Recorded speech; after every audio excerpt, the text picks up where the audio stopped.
En la escuela sabática estaba leyendo ese texto que dice: los días de nuestra edad son 70 años y en los más robustos 80 años. Quiero agradecer al pastor por invitarme hoy al púlpito. Es un privilegio para mí.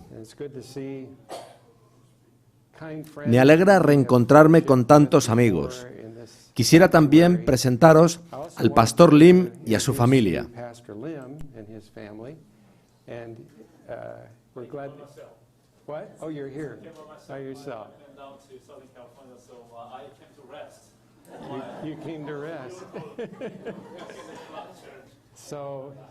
Él es pastor adjunto en su iglesia, en la Conferencia del Norte de California. Quizá queráis tener la oportunidad de conocerlo mientras está por aquí con nosotros. Bienvenido, Pastor Lim. Mi esposa y yo hemos tenido nuestro ministerio en la Conferencia del Norte de California durante los últimos 30 años. Llegamos en el año del gran terremoto, 1989, y estuvimos varios años en la iglesia de Elms Haven. Luego pasamos 8 maravillosos años en la iglesia central de Vallejo, y los últimos 15 años, hasta 2017, pastoreamos la iglesia de Hayward. De modo que es de veras un privilegio ver que hay algunos que me recuerdan. Hacía mucho que no os veía, así que me alegra mucho este reencuentro.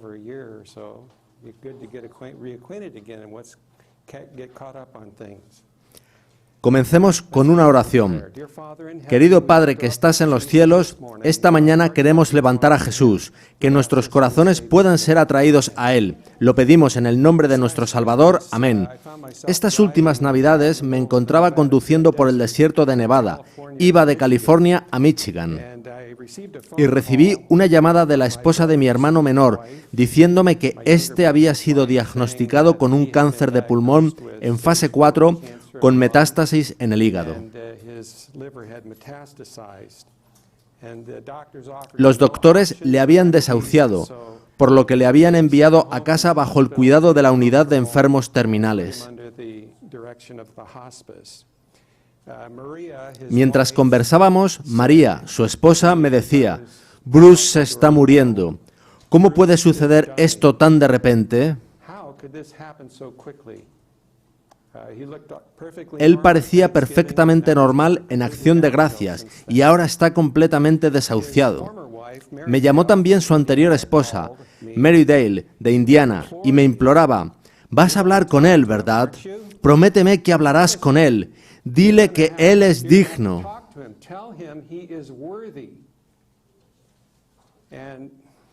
Esa palabra me chocó. ¿A qué se refería ella con la palabra digno?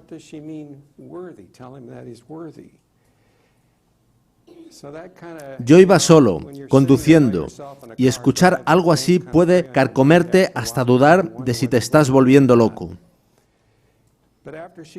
Pero después de que ella colgó, conduje 2000 millas más y me presionaba el deber de tener con mi hermano una conversación que le llevara a Jesús.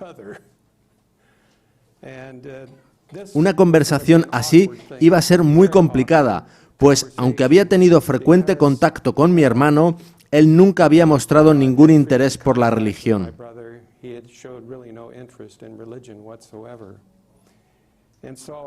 Así que yo necesitaba una llave de entrada y me puse a orar al Señor para que me hiciese ver esa llave de entrada para poder hablar a mi hermano.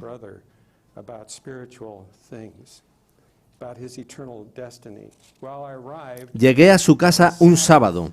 Él vivía en una preciosa propiedad a orillas de un lago, donde incluso tenía un muelle y una gran embarcación. Estábamos en el gélido diciembre. Cuando entraba con el auto a su propiedad, estaba allí el personal que estaba cuidando de mi hermano.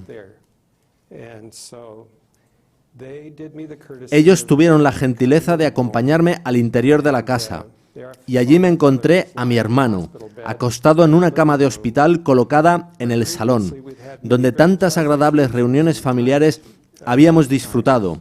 Ahora ese salón se había transformado en una habitación de hospital. La condición en la que lo vi me impactó profundamente. Estaba moribundo.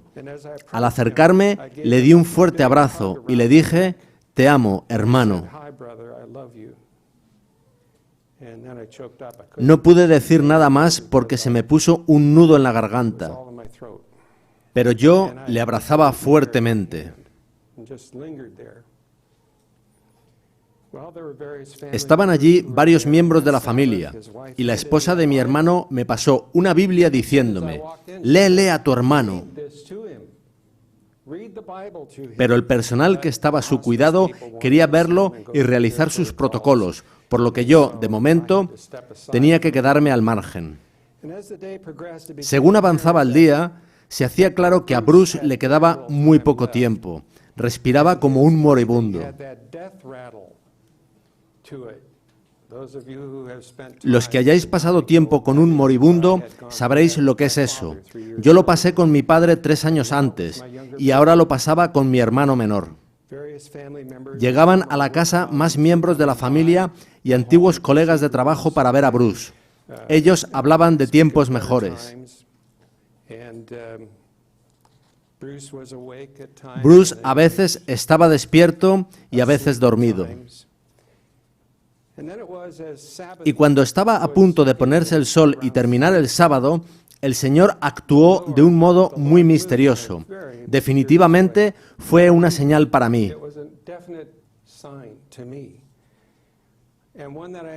Sin que yo lo hubiese planificado, el Señor contestó a mi oración en la que le pedía una llave de entrada para hablar con mi hermano y conducirlo a Jesús.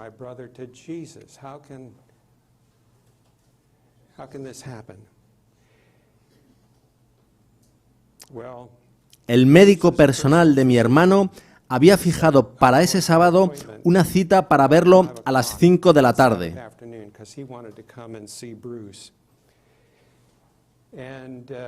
Yo no sabía que el médico estaría allí, pero él abrió la conversación diciéndole a Bruce lo siguiente.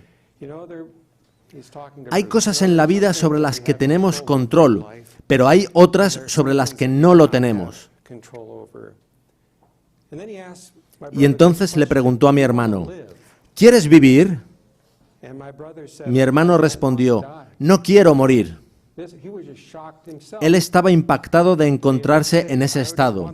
No quiero morir, yo quiero vivir, pero mira cómo estoy. Y, para mi sorpresa, el doctor le dijo lo siguiente, a mí me preocupa tu situación espiritual. El doctor era cristiano, yo no lo sabía. ¿Caminas con el Señor?, le preguntó a mi hermano. ¿Qué pregunta de un médico? Y Bruce le respondió, siempre caminé con el Señor, crecí con el Señor en mi vida, pues éramos hijos de un pastor adventista del séptimo día. No he sido siempre lo que quería ser. He hecho cosas de las que no estoy orgulloso, pero sí, camino con el Señor.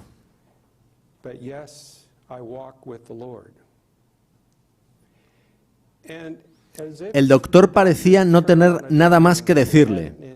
Yo no le había visto nunca antes, pero se giró a mí y me dijo, ¿tiene usted algo que decir?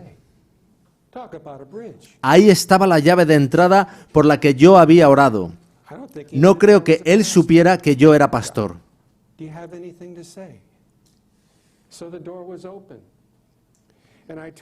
Me giré a mi cuñada y le pedí la Biblia que antes me había ofrecido.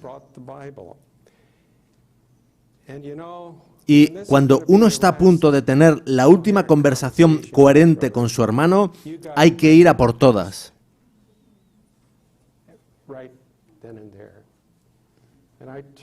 Así que fui a un pasaje de las Escrituras que, para mí, ha sido la verdad reconciliadora del mensaje del santuario dentro del ministerio sumo sacerdotal de Cristo. Lo leeremos en unos minutos. Está en Romanos 5. Pero primero, id en vuestras Biblias a Romanos 3. Para mí, Nuestra comprensión distintiva del ministerio de Jesús en el santuario celestial se encuentra en estos textos. La razón por la que uno es adventista del séptimo día debería ser que la Biblia enseña el ministerio sumo sacerdotal de la sanación de nuestros pecados y nuestras enfermedades. Jesús nos lo da y nos pide que le creamos, que recibamos su regalo. Ninguna otra denominación cristiana sabe nada sobre el mensaje del santuario. Sin embargo, ¿cuándo fue la última vez que oísteis hablar de él? Muchos en nuestras filas ven la verdad del santuario como una presentación evangelista de la aritmética que hay en la profecía de los 2300 días de Daniel 8:14. El evangelista desarrolla toda esa aritmética y concluye que el inicio del juicio investigador tiene lugar en 1844, y uno queda asombrado de que todo eso estuviera profetizado. Pero, ¿tiene la verdad del santuario algún significado e impacto práctico en tu corazón y en tu experiencia con Jesús? Esa es la pregunta que queremos hacernos ahora. ¿Cómo toca esa verdad tu vida y tu mente de un modo significativo? Al oír la palabra expiación en relación con el santuario, uno se pregunta de qué se trata eso en que hay tanta sangre, tripas y animales sacrificados en el Antiguo Testamento. Pasa a parecer un término teológico siniestro. No es algo que oigamos en nuestra conversación ordinaria del día a día. Pero lo que la palabra expiación significa realmente es reconciliación. Aunque la palabra reconciliación, tan larga, tampoco la usamos mucho en nuestra conversación cotidiana. A lo que ambas palabras hacen referencia es a hacerse uno con aquello de lo que tu corazón ha sido separado. Y en nuestro caso, el mal sentimiento está totalmente en nuestro lado. Dios no ha tenido nunca un mal sentimiento hacia nosotros. Nunca ha estado enfadado con nosotros. Somos nosotros quienes tenemos el mal sentimiento hacia Él. Él está tratando de hacer todo lo posible para llevarnos a reconciliarnos con Él, a tener una sola mente con Él. Porque de tal manera amó Dios al mundo que ha dado a su Hijo unigénito, y así quedó el Padre reconciliado con nosotros. Quizás te preguntes cómo puede Dios estar reconciliado con nosotros, tan pecaminosos en pensamiento, palabra y acción, antes de que seamos uno con Él por medio de la conversión. La razón es que el divino Hijo de Dios ha tomado todos nuestros pecados sobre sí mismo y ha sufrido la paga por la culpa del mundo entero. Recordad lo que dijo Juan el Bautista al ver a Jesús. He aquí el Cordero de Dios, que quita el pecado de Paul Peno. ¿Es eso lo que dijo? Desde luego que no. Lo que dijo es, he aquí el Cordero de Dios que quita el pecado del mundo. Dios está reconciliado con el mundo por el sacrificio del Cordero, con el mundo entero. Juan el Bautista estaba en lo cierto.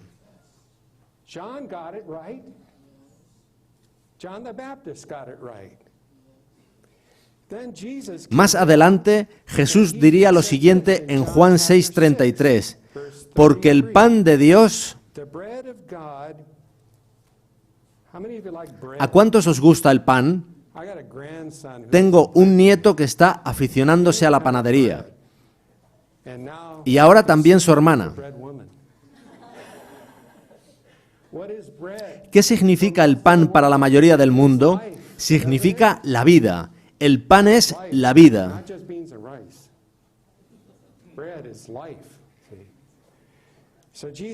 De modo que esto es lo que dijo Jesús, porque el pan de Dios es aquel que descendió del cielo y da vida al mundo. Jesús dijo que Él era el pan, la vida del mundo entero. Y después, en Juan 6:51, Jesús añade esto: el pan que yo daré es mi carne, la cual yo daré por la vida del mundo.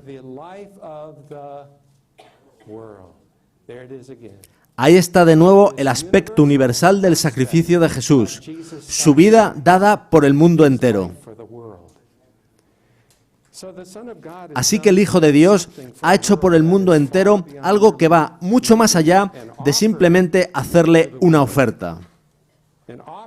Una oferta es: haré esto por ti si tú primero haces eso por mí. Recibimos muchísimas ofertas en el mail, ¿verdad? Nos ofrecen cupones que nos darán algo si primero los canjeamos, si primero hacemos algo. Un cupón no es nada, tiene un valor nominal, pero no te proporcionará nada a menos que lo actives, que lo canjees.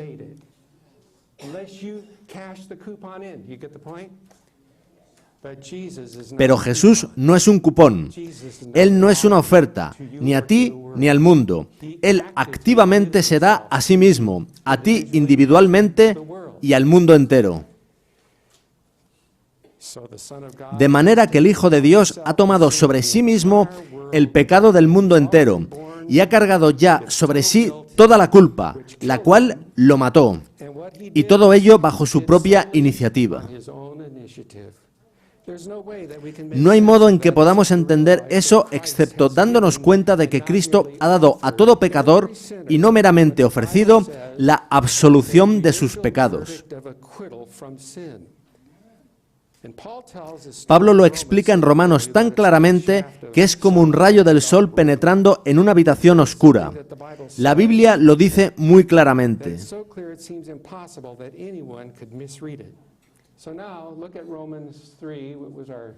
Un hermano leyó esta mañana Romanos 3:23.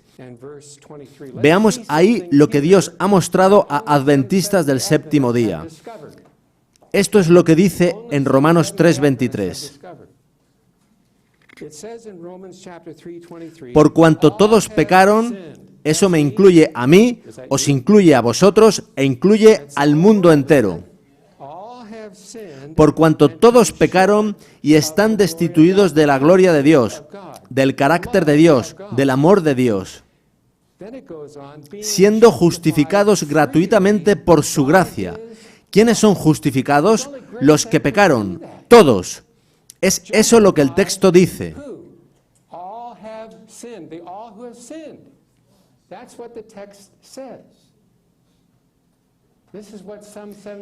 Esos todos que pecaron son justificados gratuitamente por su gracia, mediante la redención que es en Cristo Jesús. Ese es el precio de la compra, la muerte de Cristo.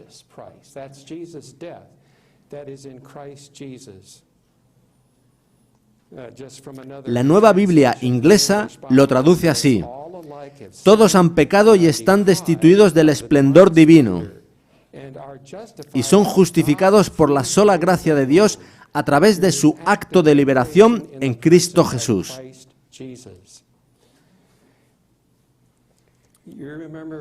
Cuando en el Antiguo Testamento Abraham fue llamado a sacrificar a su hijo Isaac, ¿a quién representaba Abraham en esa historia?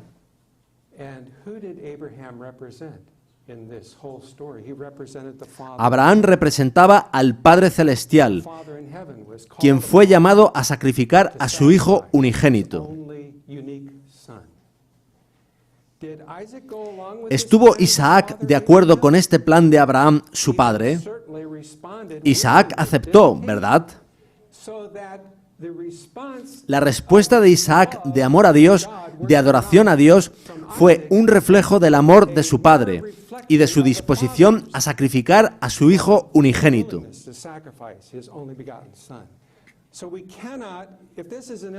Esta es una perfecta ilustración de cómo el Padre y el Hijo, Jesucristo, estaban perfectamente coordinados en este sacrificio de amor y de cómo se sacrificaron por igual.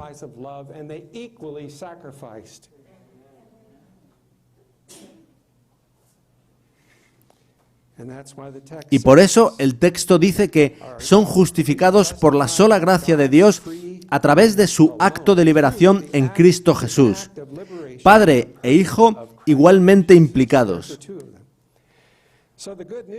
Así que las buenas nuevas aquí son que los mismos que han pecado, y son todos con la sola excepción de Jesús, han sido también gratuitamente justificados por su gracia. Y fijaos en que no dice que todos hayan sido justificados por la fe. Eso ha de quedar bien claro.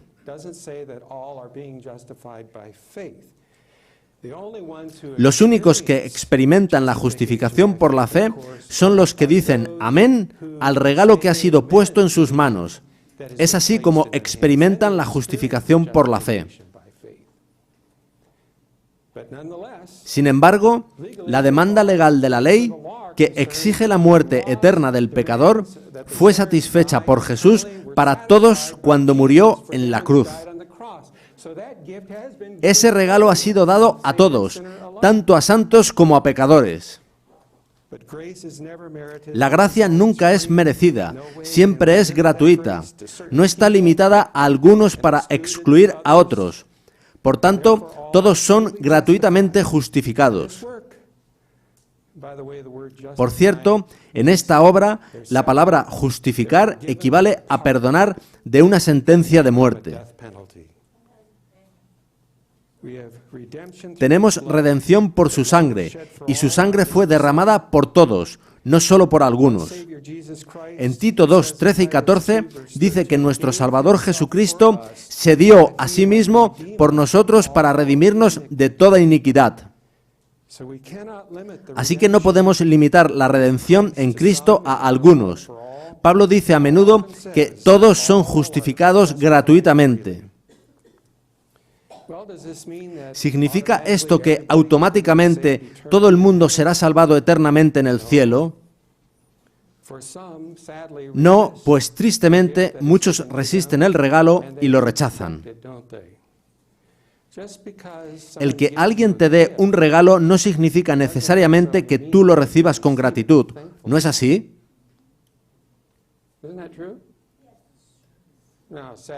Unas Navidades, mi esposa me regaló unos mocasines. No me gustaron demasiado y, además, yo no estaba de muy buen humor, así que los rechacé.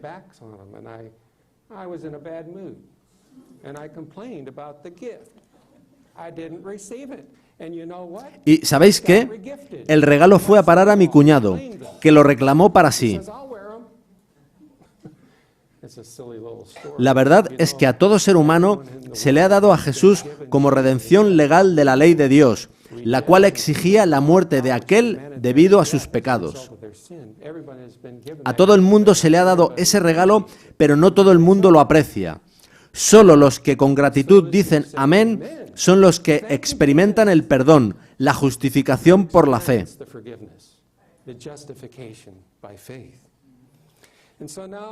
Quisiera que fuésemos ahora a Romanos 5, 15 al 18, pues ahí está el corazón de la verdad del santuario.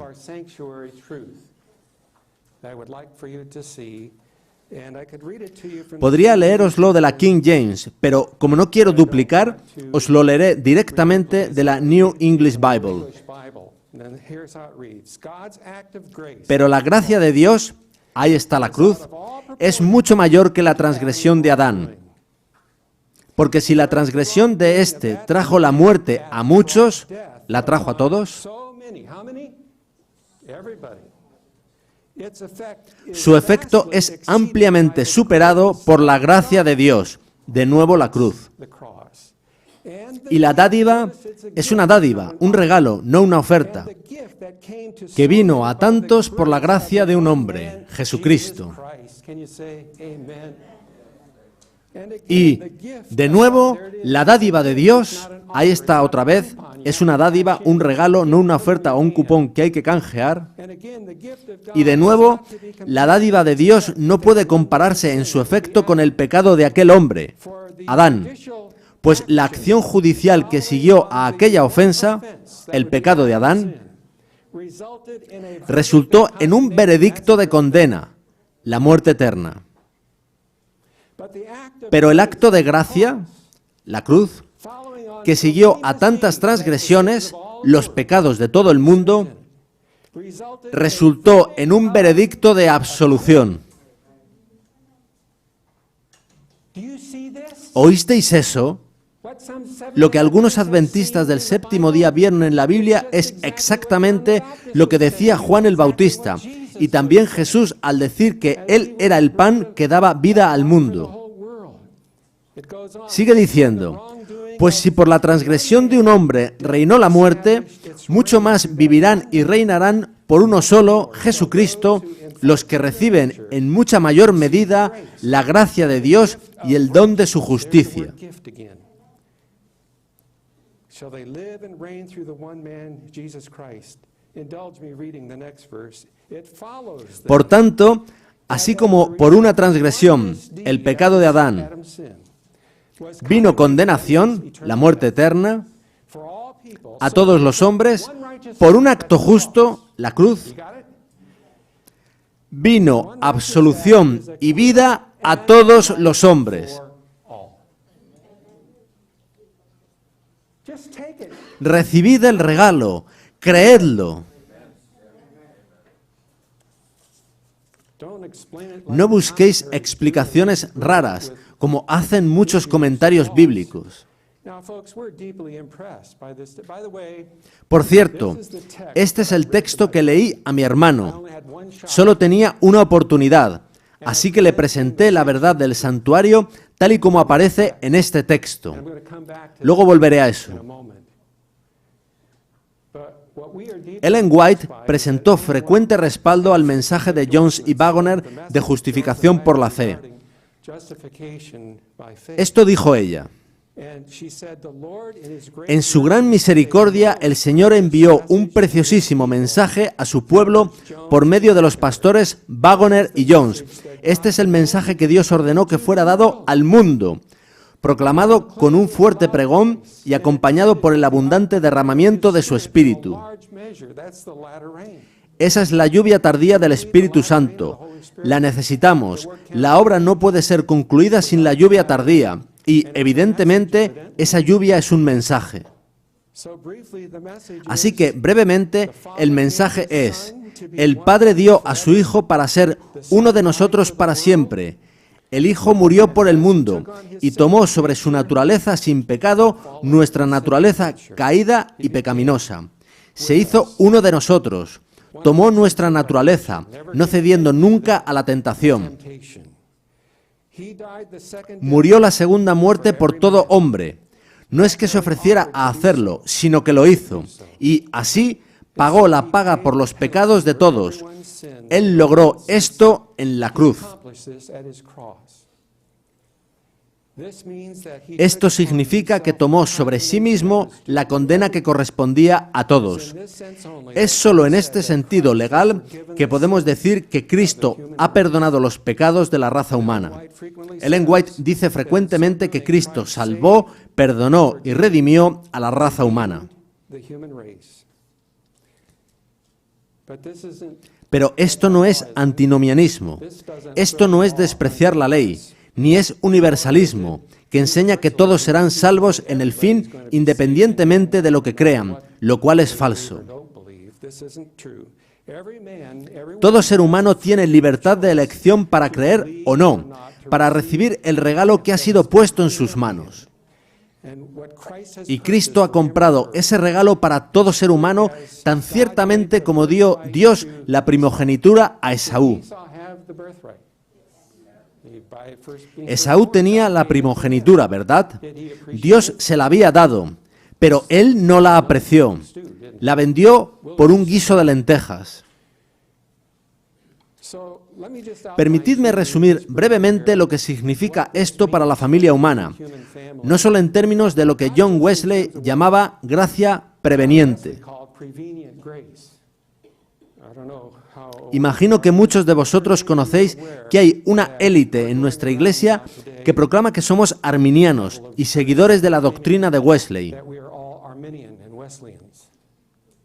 y que enseñamos la salvación exactamente como los metodistas, y que Ellen White fue metodista, y que ella era arminiana.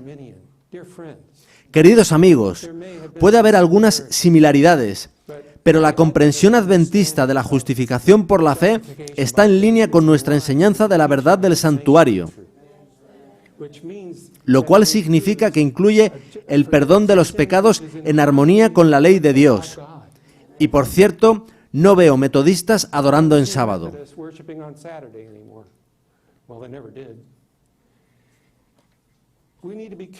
Hemos de tener cuidado de no conducir a la gente a pensar que la hermana White es una buena metodista y que nosotros seguimos sus pisadas.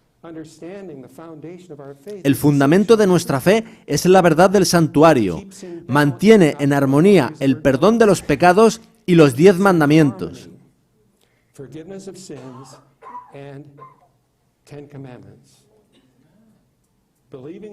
Los 10 mandamientos como promesas de Dios que Él cumplirá en vuestras vidas como resultado del amor que habéis recibido mediante su remisión de pecados.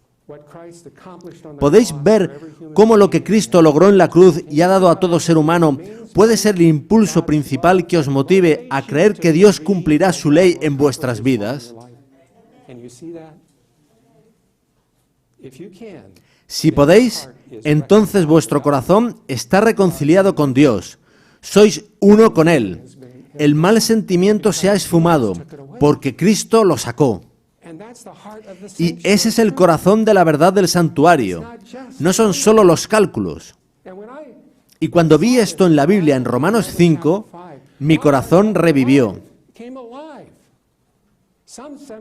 Algunos adventistas del séptimo día han visto esta verdad en las Escrituras, y eso ha cambiado su experiencia con Jesús. Esto es lo que dice Ellen White en la página 306 de El deseado de todas las gentes. La salvación es como la luz del sol, pertenece a todo el mundo. ¿Visteis eso? ¿Dejaréis que pase inadvertido? La salvación es como la luz del sol, pertenece a todo el mundo. Cristo se apoderó del mundo sobre el cual Satanás pretendía presidir, y mediante la admirable obra de dar su vida, Cristo restauró a toda la raza humana al favor de Dios. Mensajes Selectos, tomo 1, página 243.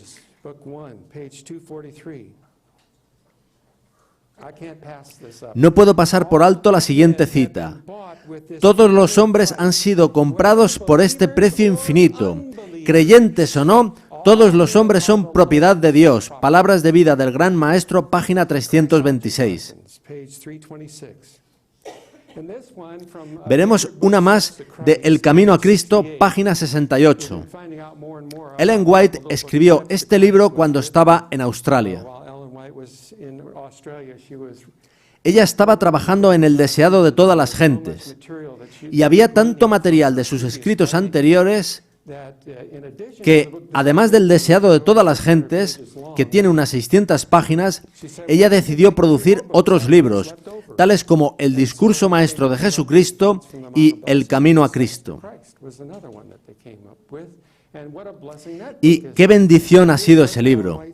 Bien, esto es lo que Ellen White dice en la página 68. Dios rodeó al mundo entero con una atmósfera de gracia tan real como el aire que circula en derredor del globo.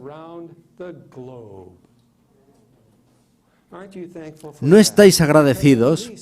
Eso hace posible, de entrada, que no seamos fulminados por una bala perdida o por un ángel malo tan pronto como salimos de casa.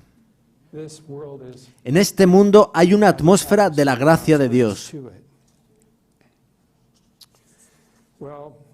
En fin, compartí este texto de Romanos 5 con mi hermano y, tras haberlo leído, le dije: Bruce, en la historia de esta tierra solo ha habido un hombre que verdaderamente haya muerto. ¿Sabéis que es así?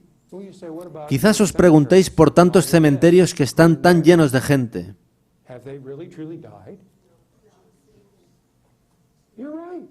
Pero esa gente no ha muerto verdaderamente. Resucitarán. Nadie, salvo Jesucristo, ha muerto verdaderamente. Él experimentó la paga del pecado, que es la segunda muerte.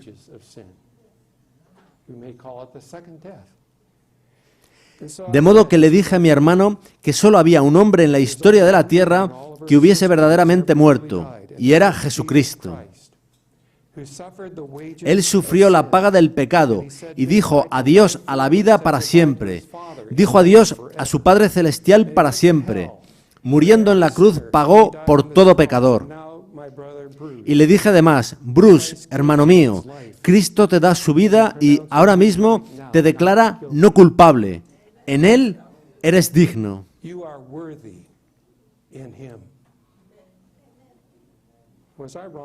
¿No era cierto lo que le dije a mi hermano? Tenía que hacérselo saber. Hay una larga historia entre mi hermano y yo.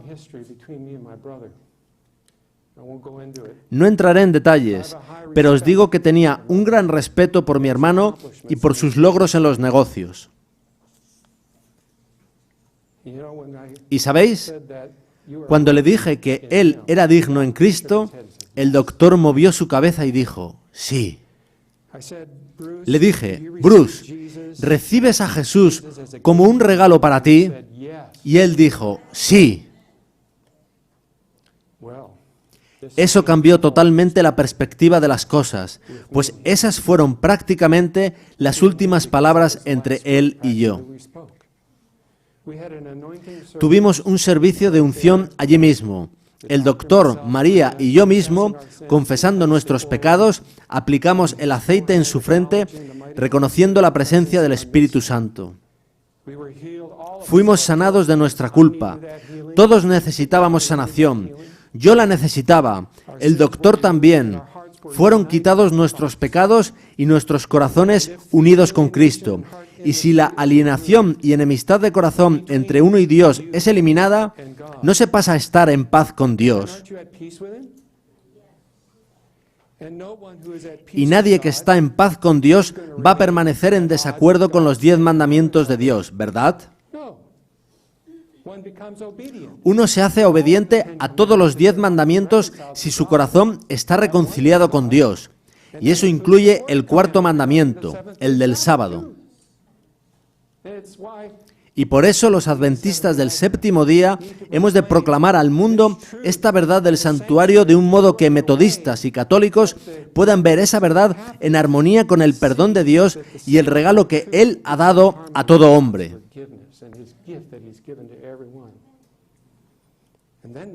Y quizás así ellos puedan ver algo de la luz que hay en la verdad del sábado. ¿Veis la conexión? Si tu corazón está reconciliado con Dios, tú estás preparado para la segunda venida de Jesús.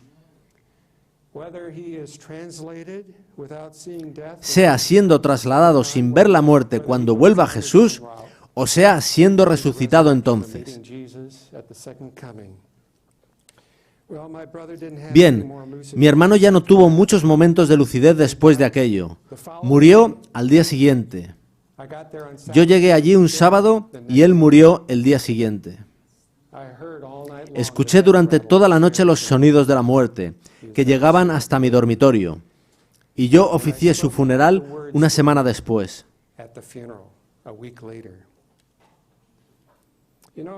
¿Sabéis? Puedes amasar una gran fortuna y poseer una mansión al pie de un lago, y tener una embarcación de 30 pies en el muelle, y 3 Cadillacs en el garaje, y una caravana, y un seguro de vida, y acciones. Pero, ¿dónde está tu corazón? ¿Está tu corazón reconciliado por la muerte de Cristo y activado por su abnegado amor? ¿Has permitido a Jesús, tu psiquiatra celestial, cambiar tu apatía y somnolencia laudicense en una fuerza dinámica para el bien? La cruz de Cristo ha de ser el mensaje central de nuestro ministerio pastoral y evangelístico.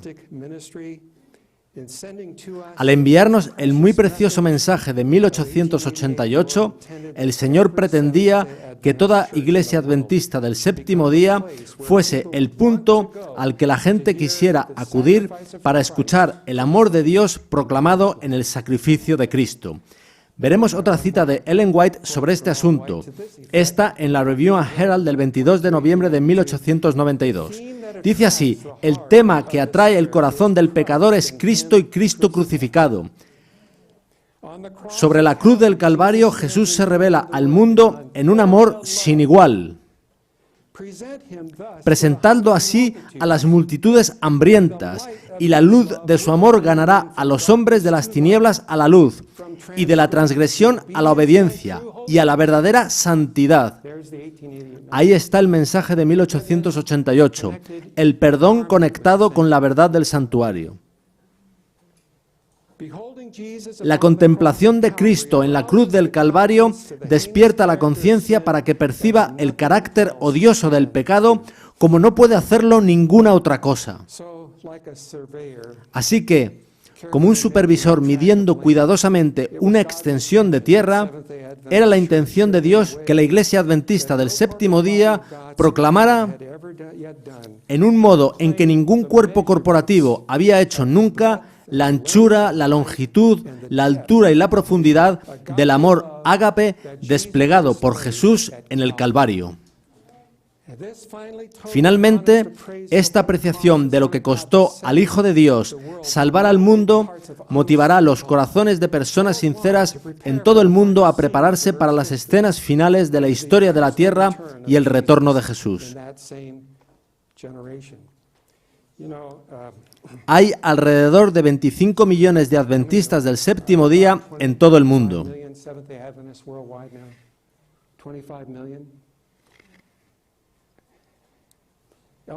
Ellen White dijo en su día que, si este mensaje se hubiese recibido, Jesús habría vuelto estando ella viva.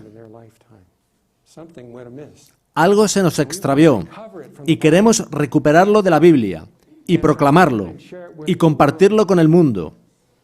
Es el mensaje de la lluvia tardía del Espíritu Santo. Ninguno de nosotros, ni los 25 millones en conjunto, podemos concluir esta obra del mensaje del tercer ángel en verdad. Tiene que ser un milagro de Jesús, la lluvia tardía. Y cuando nuestros corazones se hayan vuelto a Jesús en arrepentimiento y reciban este mensaje, el Espíritu Santo será derramado sobre su Iglesia de forma masiva. Querido Padre Celestial, gracias por traernos verdad, verdad para nosotros como pueblo de Dios.